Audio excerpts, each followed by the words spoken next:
Yeah, that's true. It's going to be freezing again by the end of next week. But you know what? You know, we got today, right? We live for today. Yeah. What guarantee do we have of tomorrow anyway? So let us rejoice and be glad in it. Well, all right, you bunch of nuts. Are y'all ready to you ready to start? Ready to go here? Boy, Steph and I, we hit our 50th wedding anniversary yesterday. I guarantee I feel a lot older today for some reason. I just feel worn out. I'm exhausted. I don't know about that 60th. I don't know if we're going to make it that. She'll make it that long. I don't know if I will. I ate a great big steak last night, and when I got home, all I could do was just lay down on the bed. I'm not used to that. I'm not used to eating, especially a lot of meat like that. And wow, it just pooped me out. But anyway, I drug out this morning and came up here. So we're going to go ahead and get started with our class, Basic Bible Principles class. That's where we are. We've worked our way around to a study on the Bible as a book, just studying a lot of things about the Bible. But right now, we're looking at this particular chart, which shows the three dispensations of the Bible. And that's something you might not hear just everywhere. But it's really important to know that because it helps you to decipher things as you read in your Bible. There's the patriarchal dispensation where God spoke to the head of the households. The Mosaic dispensation where the people of God were led by the law that was given to Moses. And then there's the Christian dispensation that we live in today. So as of last week, we had worked our way through a couple of these circles. We talked about creation in Genesis 1, the Garden of Eden and what all took place there in chapters 2 and 3. And we're around over here to Noah now. And we had looked in Genesis 4 and 5. And I want to let this be our review this morning. In Genesis chapter 4, is the lineage of Cain. After he killed Abel, his brother, then we look at his life and his descendants that came after him. In verses 20 on down to verse 24, Genesis 4, 20 to 24, we find that some of Cain's descendants were people that started the ranching industry. They were musicians and they made musical instruments and messed around with those things. I mean, these were talented people. These were ingenious people, industrious people. Verse 22 talks about those who began using metals. And but then you find out what their character was like in verse 23 and 24, where Lamech, the father of all these industrious guys, he's talking to his wives. He said, "Listen to my voice." And he said, I've killed a man for wounding me and a boy for striking me. And if Cain is avenged sevenfold, then Lamech 77-fold.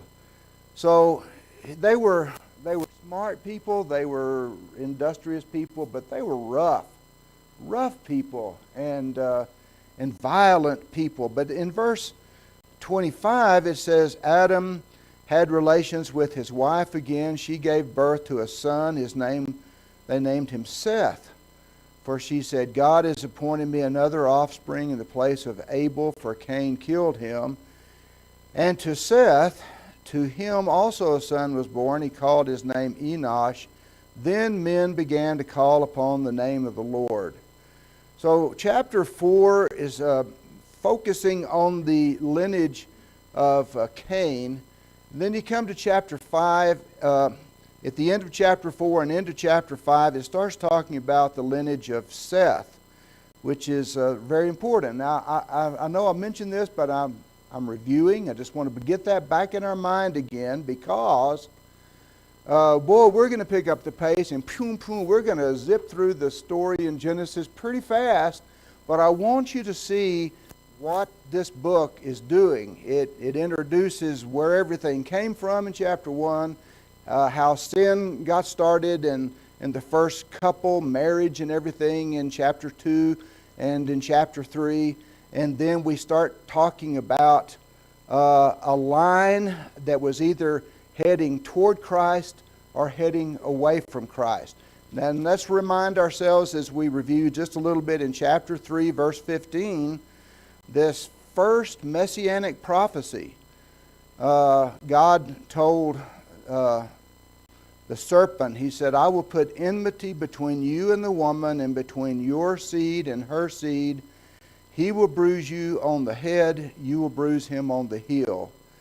And it was a prophecy talking about the seed of woman who would be Christ, who would come one day, and that Satan would inflict a minor blow upon him in that he would die on the cross, but he would be raised again. But in his death on the cross, he would crush the head of Satan, and so Satan would be defeated. And we find this vague prophecy about this in the very opening chapters of the Bible. So you come to chapter 5. It says in verse 3 that Adam lived 130 years and became the father of a son in his own likeness, according to his image, and named him Seth. So when I turn the page in my Bible, I start seeing that Seth lived a certain number of years and had Enosh, and then Enosh had Kenan, and Kenan had Mahalalel, and Mahalalel had Jared. And so it just works its way down all the way to verse 28. Lamech lived 182 years and became the father of a son. He called his name Noah, saying, This one shall give us rest from our work and from the toil of our hands arising from the ground which the Lord had cursed. So we're introduced now through the lineage of Seth. We're introduced to Noah. And so you have these two groups of people. We have people that have now started walking in the footsteps of God and have turned themselves to God, and others who are just very violent and wicked. And so it says in chapter 6, verse 1, it came about when men began to multiply on the face of the land, and daughters were born to them, that the sons of God saw that the daughters of men were beautiful, and they took wives for themselves, whomever they chose. So I think he's talking about the sons of God being those that are following in the lineage of Seth, that are walking in God's ways, the daughters of men, and they intermarried. And the result is in verse 5. The Lord saw that the wickedness of man was great on the earth, that every intent of the thoughts of his heart was only evil continually. And the Lord was sorry that he had made man on the earth, and he was grieved in his heart. And the Lord said, I will blot out man whom I have created from the face of the land, from man to animals to creeping things and to birds of the sky, for I'm sorry that I made them. But Noah found favor in the eyes of the Lord. Okay, so that's where we had left off. So you see, we talked about these verses here. Wickedness consumes the righteousness of Noah. Now in verse 13, let's kind of move on now. Verse 13 down through verse 21, there's some precise instructions that are given to Noah. God said in verse 13, "The end of all flesh has come before me, for the earth is filled with violence because of them. And behold, I am about to destroy them with the earth. Make for yourself an ark of gopher wood, and you shall make the ark with rooms. You shall cover it inside and out with pitch. This is how you shall make it. The length of the ark, 300 cubits, its breadth, 50 cubits, its height, 30 cubits. You shall make a window for it," and so forth. And in verse 17, "I'm going to bring a flood upon the earth." Now, what is a cubit anyway? 300 cubits. How long is it?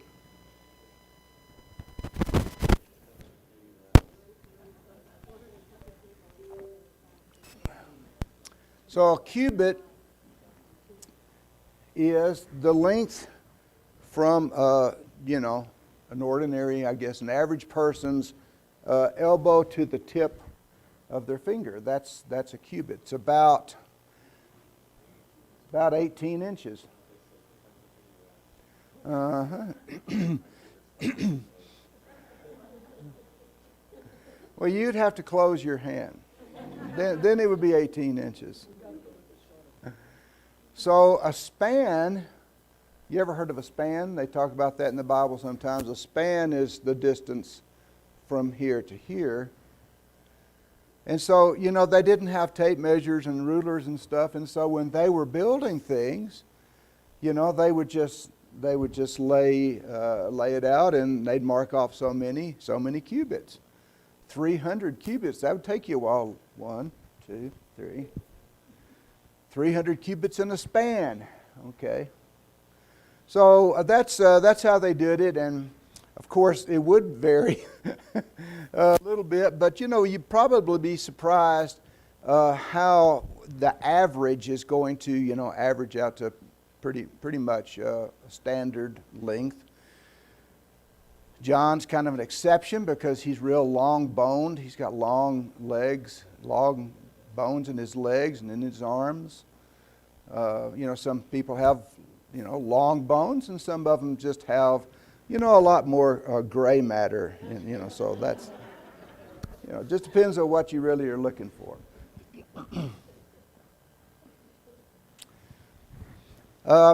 Okay, so I'm looking back on the notes on page 11, down at the bottom of the page.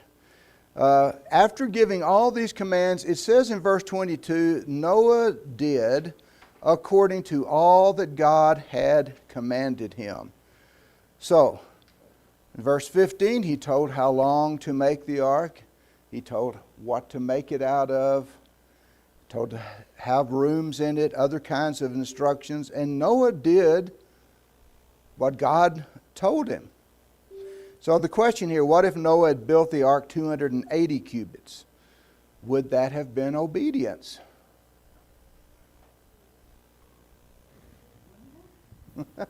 I heard a story one time about a man that bought some land out west, and he was going to set up, a ranch, a homestead out there. So he sent his son on ahead, and he'd drawn out a map of this particular valley, and he said, son, now I want you to put the house right here, and he drew it in there, and he said, I want to put the barn right over here, and I want to put the corral right here. So he marked it all out on there. And the son went out west, and he got there, and he found that valley, and he said, oh, I can see why Father wanted to put our place right here. And so he said, that is really smart to put the house here in this spot. So he built the house in that spot. And he said, makes a lot of sense to me to have the barn right here. So he put the barn where the Father said to put it. But then when he came to the corral, he said, I don't know that Father had the best idea here. I think I'm going to put the corral somewhere else. Now, how many times in that story did the boy obey his father?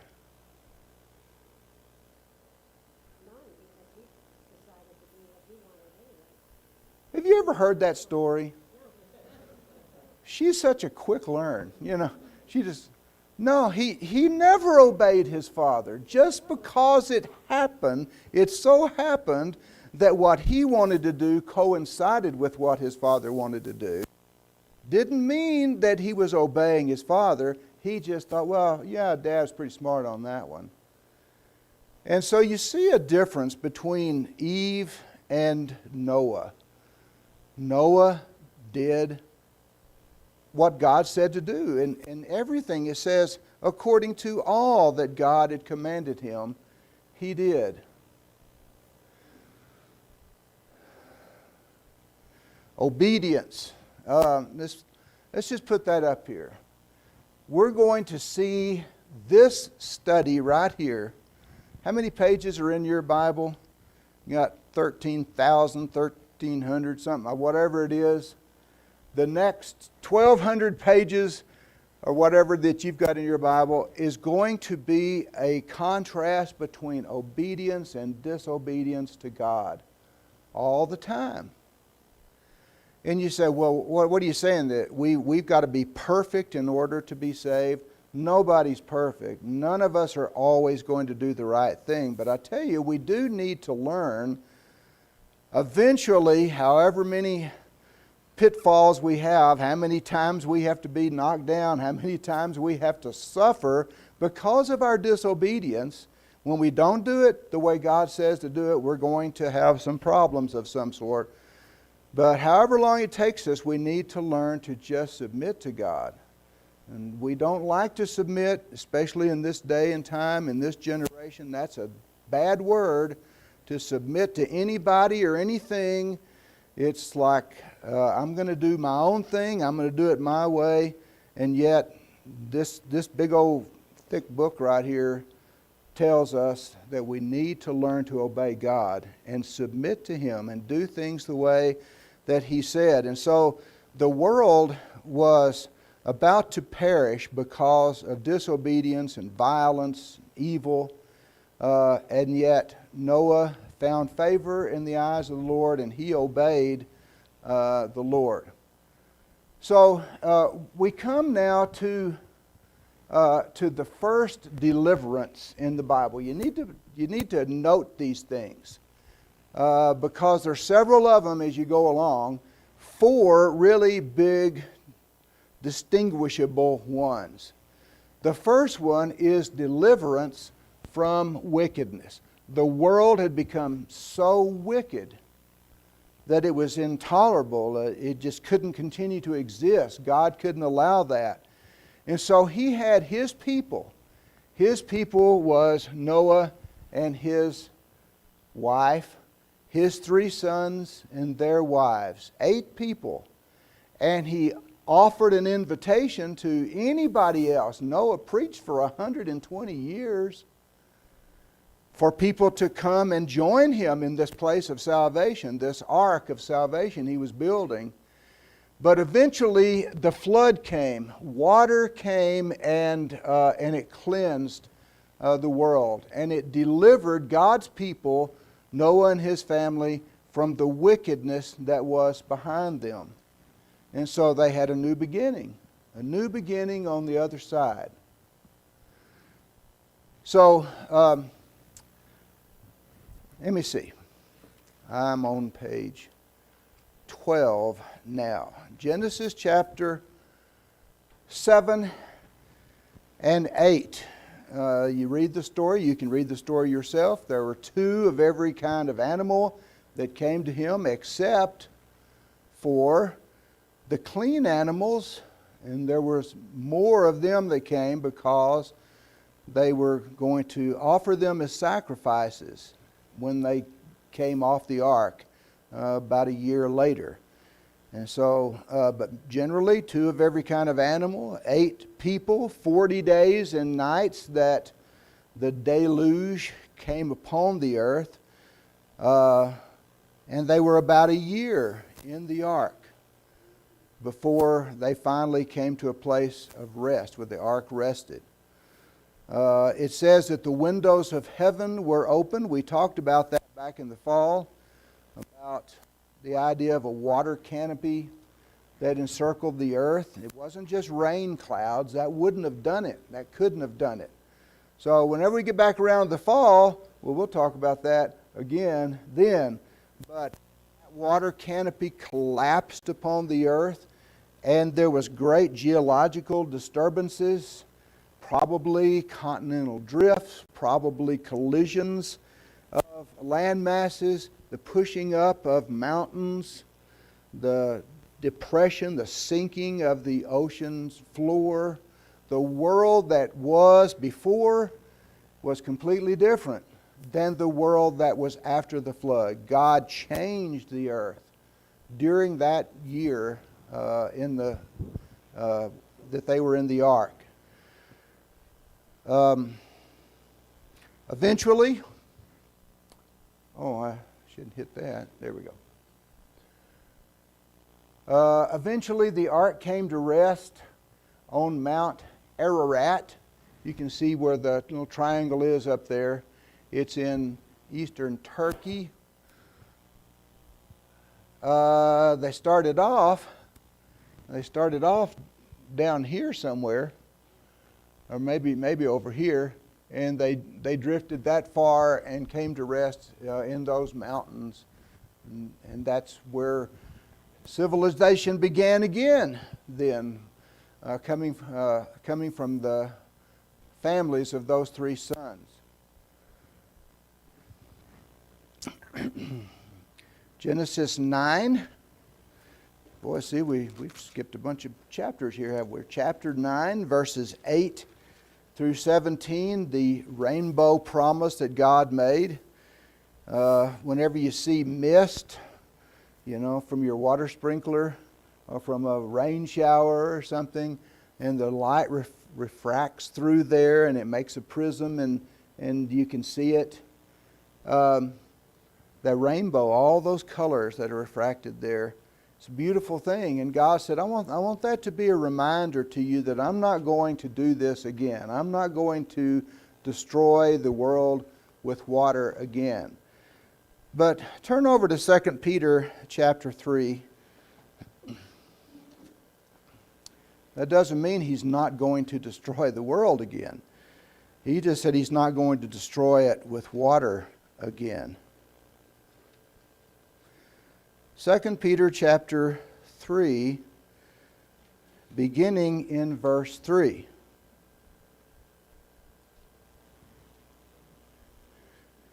Okay, so if you found it, you can read along. Otherwise, you can listen to what he said. Peter said, "Know this first of all, that in the last days mockers will come with their mocking, following after their own lusts, and saying, 'Where's the promise of his coming? I thought Jesus said he's coming back again.' Well, it's been a long time. He hadn't come back yet. Where is he?" And they're going to say, "For ever since the fathers fell asleep, all continues just as it was from the beginning of creation." This is a doctrine that people still adhere to today called uniformitarianism. Can anybody spell that? Uniformitarianism. And it says that everything has always been the same. And so that's the way that people want to date things now. They date things assuming that everything has always just been done in exactly the same way, that nothing ever changed. And so if everything was the same, if erosion rates were the same, and if deterioration of the sun was the same, and all laws of nature were just the same forever, then we can date things a certain way. But it says in verse 5, when they maintain this, it escapes their notice that by the word of God the heavens existed long ago, and the earth was formed out of water and by water, through which the world at that time was destroyed, being flooded with water. So those who say everything continues the same as it was from the beginning of creation overlook the fact that there was a worldwide flood. And so Wes Witt came in here this morning to show me, had his phone up, and he wanted to show me something that he was watching on his phone, and it was a man that was describing some things about ancient Egypt. And so the man was going along, and as he was talking, I said, he's about to tell us about the Joseph Canal, isn't he? You know about that already? Yeah, I know about that. Did a lot of study on this. And a lot of people are doing a lot of study on a lot of things. And you can find a lot of very faith-affirming kinds of videos that are out there. And I have some that are in our video library. Did you know we had a video library? You pass it every day out there. It's that wooden, what would you call it? A bookshelf kind of with glass doors. And you can check out videos and you can sign them out. There's a little book to sign them out, and you can watch them. And there's one that I bought for our study in September that was called, what was it called, Steph? The Genesis. Oh, is Genesis history? And I don't buy a lot of those kinds of things. I bought that one because I thought it was amazing. And it talks about the flood, and it talks about evidences that we see for it. And he talks about the last days here. We're in the last days, and how close we are to the last of the last days, I can't tell you exactly, but I'll tell you this. There's a lot of evidence that are being put out there so that people have no excuse. They can see these things, what Peter foretold right here. The world at that time was destroyed, being flooded with water. And God said, I'm not ever going to do that again. And the rainbow is a promise that I won't destroy the world with water. But look at verse 7. He says, but the present heavens and earth, the earth we live in now, by His word are being reserved for fire, kept for the day of judgment and destruction of ungodly men. The world won't be destroyed by water again, but it will be destroyed by fire. Verse 10, the day of the Lord will come like a thief, in which the heavens will pass away with a roar, and the elements will be destroyed with intense heat, and the earth and its works will be burned up. And since all these things are to be destroyed in this way, what sort of people ought you to be in holy conduct and godliness, looking for and hastening the coming of the day of God, on account of which the heavens will be destroyed with burning, and the elements will melt with intense heat. So when we get back around to that next fall and we talk about creation and all these things, we'll go through and talk about how that might possibly play out, how that's going to work. But right now, we'll just suffice it to say that in Genesis chapter 9, God said, I'm not going to destroy the world with water anymore. In Genesis chapter 10, let's see if I can, I just keep hitting the wrong buttons. Genesis chapter 10, it tells how the sons of Noah repopulate the earth. And then in chapter 11, there is rebellion against God. Let me see. Look in chapter 9, verse 1, and then we'll go back to 11 again. Chapter 9, verse 1. This is, after the flood, God blessed Noah and his sons, and He said to them, be fruitful and multiply and fill the earth. He wanted them to spread out, and He wanted them to go and live in different places and populate the earth. And yet we come to chapter 11 and verse 4, and these guys, these descendants, some of the descendants of Noah, they've begun, not just these 3 boys, but they now have offspring. It's been some time. And so they said, come, let us build for ourselves a city and a tower whose top will reach into heaven, and let us make for ourselves a name, lest we be scattered abroad over the face of the whole earth. We don't want to do that.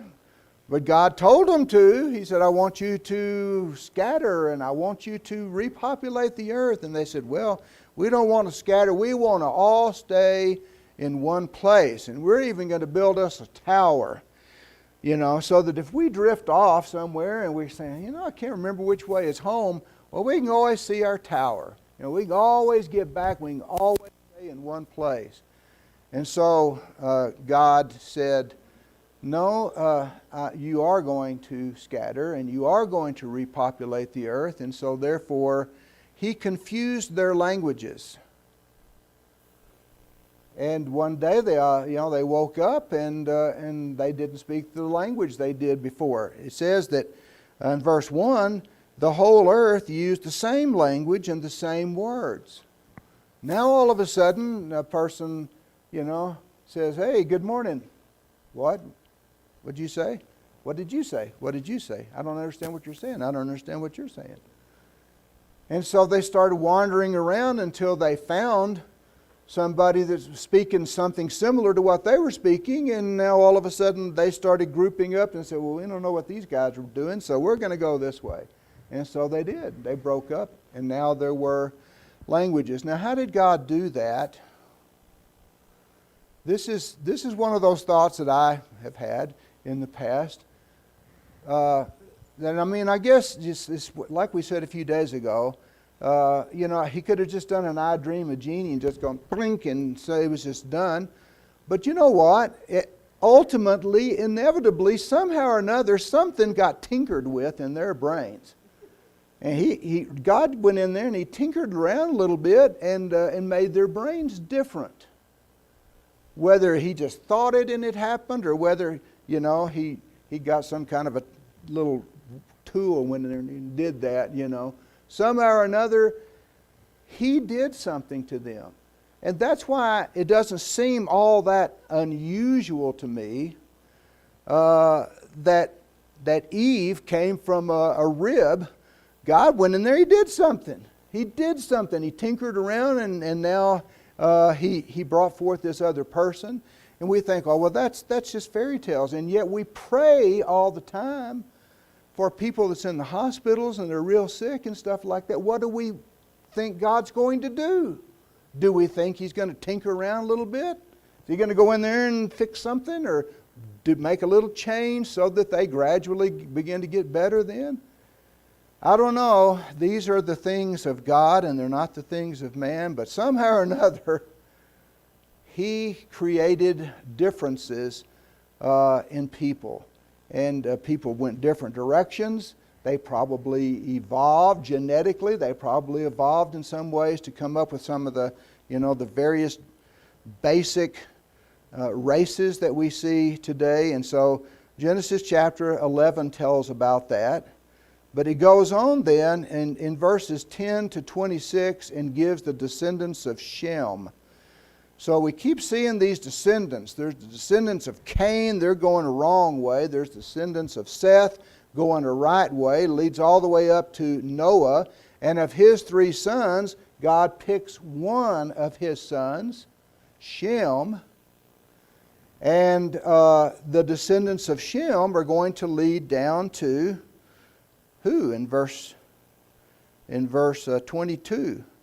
It says, it's given these guys names here. There's, verse 14, there's Shelah and Eber in verse 16, and Peleg in 18, and Ru in 20, and Serug in 22. And in verse 24 it says that Nahor lived 29 years and became the father of Terah. And then in verse 26, Terah lived 70 years and became the father of Abram. Abram, Nahor, and Haran. So these opening chapters give us little stories about big changes, big things, sweeping changes, and yet the real storyline is these descendants, because it's giving us a descendancy from Adam all the way to Christ. And so that's important to God to have given us these things. Okay, so let's see.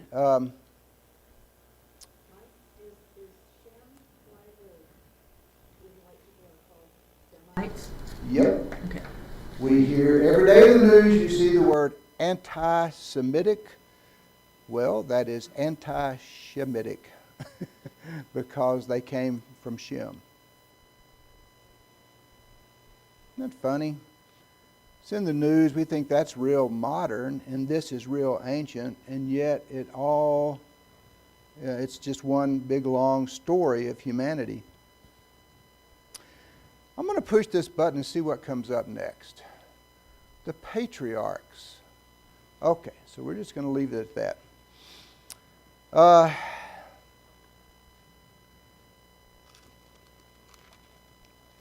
So let's just pick up in chapter 11 and read a little bit more.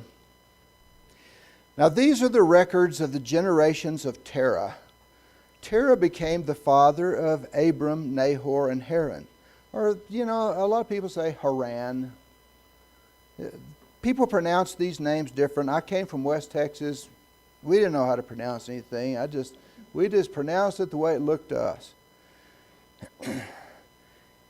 And Haran became the father of Lot. And Haran died in the presence of his father Terah in the land of his birth in Ur of the Chaldeans. And Abram and Nahor took wives for themselves.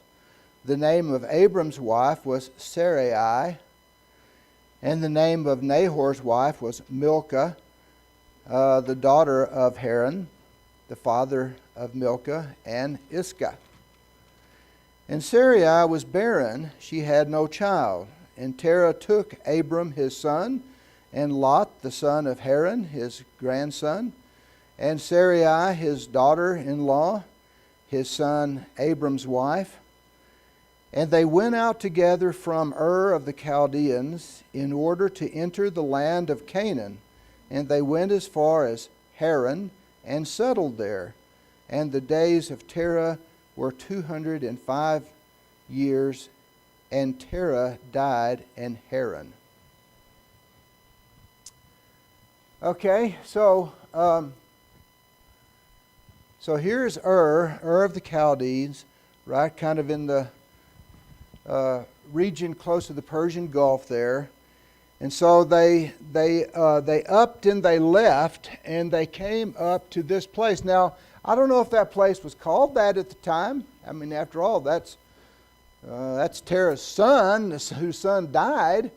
Maybe he named that place after his son. Maybe it wasn't called that until they got there, and then they said, well, where'd they go? Well, they went to Haran, because that's what it's known as in the days that Moses wrote this book. So, but anyway, that's a pretty long trip right there that they took. Now, the book of Acts gives a little bit more detail to this. You don't have to turn to it if you don't want to. I'll just read in chapter 7 a couple of verses. Acts 7, verse 2. This is Stephen preaching, and he says, "Hear me, brethren and fathers, the God of glory appeared to our father Abraham when he was in Mesopotamia, before he lived in Haran. And he said to him, Depart from your country and your relatives, and come into the land that I will show you. And he departed from the land of the Chaldeans and settled in Haran. And from there, after his father died, God removed him into the country in which you are now living." So you take what Stephen said, and then you read what we saw in chapter 11, and now a little bit in chapter 12, Genesis 12, verse 1. "The Lord said to Abram, Go forth from your country and from your relatives and from your father's house to the land which I will show you, and I will make you a great nation." So it seemed like it was Terah's idea that we're going to move from Ur, and they went up and they stayed at this place until Terah died, and according to Acts. And then God says, I want you to go on now to a land that I'm going to show you. And That land would have been the land of Canaan, that became the land of Palestine, about which we still hear much in the news today. So he makes this promise to him in chapter 12. Verse 2, I will make you a great nation. I will bless you. I will make your name great, and so you shall be a blessing. I will bless those who bless you, and the one who curses you I will curse. And in you all the families of the earth will be blessed. So Abram went forth as the Lord had spoken to him, and Lot with him. And he was 75 years old when he departed from Haran.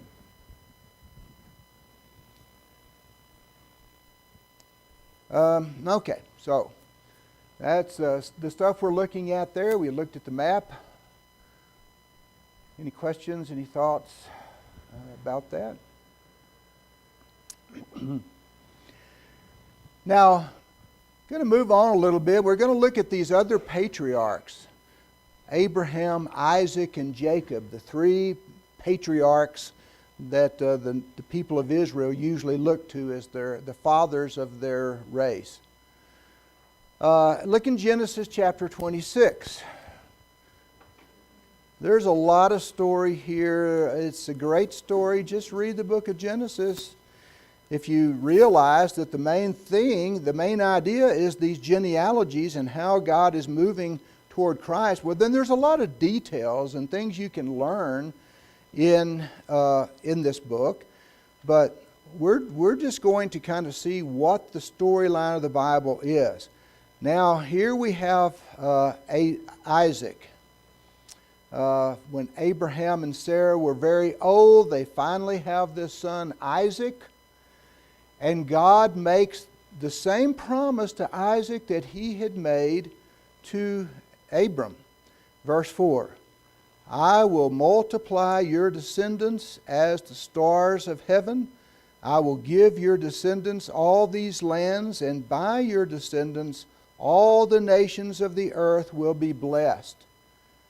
Now he told that to Abram, and he's telling it now to Isaac. What does he mean when he says, through your descendants all the nations of the earth will be blessed? How are they going to be? How will we all be blessed through the descendants of Abraham and Isaac?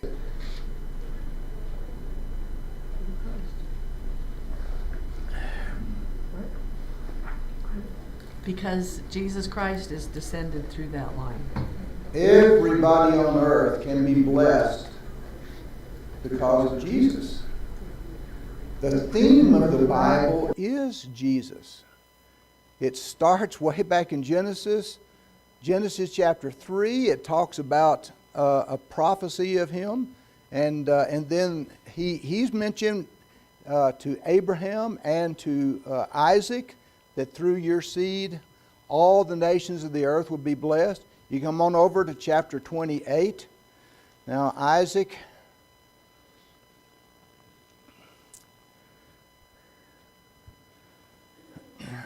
has twin sons. The first one's name is Esau. He should have had all the birthrights, all the blessings should have gone to Esau, but his twin brother Jacob bought the birthright from his brother, and he stole the blessing. So now we come down to Jacob, chapter 28, verse 14. Here's God talking to Jacob. Your descendants shall also be like the dust of the earth. You shall spread out to the west and to the east and the north and the south, and in you and in your descendants shall all the families of the earth be blessed. Promise again. And so Jacob had 12 sons. It's an interesting story. Read it. Go read the story. A lot of dynamics about families, especially about having multiple wives and how that works out. I wouldn't suggest that. It's kind of a disaster. So he has 12 sons, and his sons become the 12 tribes of Israel.